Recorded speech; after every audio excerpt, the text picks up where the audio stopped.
డివిజన్లోని కోసిగి మండలం కి చెందినటువంటి శిరీష కొన్ని సంవత్సరాల క్రితం ప్రేమ పెళ్లి చేసుకుందని ఆమె తెలిపారు.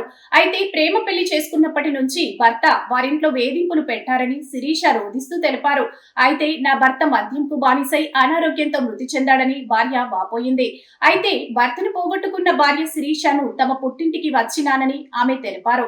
అయితే నా భర్తకు రావాల్సిన ఆస్తికి అడ్డు అవుతుందని, నన్ను నా పిల్లలను చంపేస్తే అడ్డు ఉండదనే ఆలోచనతో శిరీష ఇంటిపై బావ నరసింహులు, మరిది హరి, ఆడపడుచు భర్త కర్రలతో ఇనుప రాడ్లతో దాడి చేశారని, నా తమ్ముడికి బలమైన గాయాలైనాయని శిరీష రోధిస్తూ వాపోయింది. 2014లో ఆగస్టు 31 తారీఖున మ్యారేజ్ అయింది సార్. లవ్ మ్యారేజ్ చేసుకున్నాను సార్.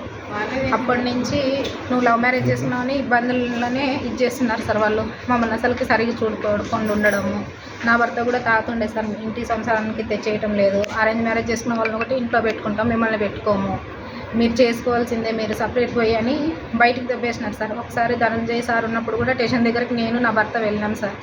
నా పిల్లల్ని నా భార్యని అన్యాయం చేస్తానని నా భర్త కూడా చెప్తే కూడా లేదు, మీరు అరేంజ్ మ్యారేజ్ చేసుకోలేదు, మీరు లవ్ మ్యారేజ్ చేసుకున్నారని బయటికి దెబ్బేసినారు సార్. ధనంజయ్ సార్ ఉంది, మీరు అందరినీ ఇంట్లోనే పెట్టుకోండి, లేకపోతే బయటికి దెబ్బేసేయండి అని చెప్తే అందరిని పంపిస్తాంలే, పెట్టుకుంటామనే కాటికి మళ్ళీ ఇంటికి తీసుకొచ్చి ఈ కానిస్టేబుల్ శ్రీనివాస్ అనే ఆయన మా అత్తని రెండో పెళ్లి చేసుకున్నాడు సార్.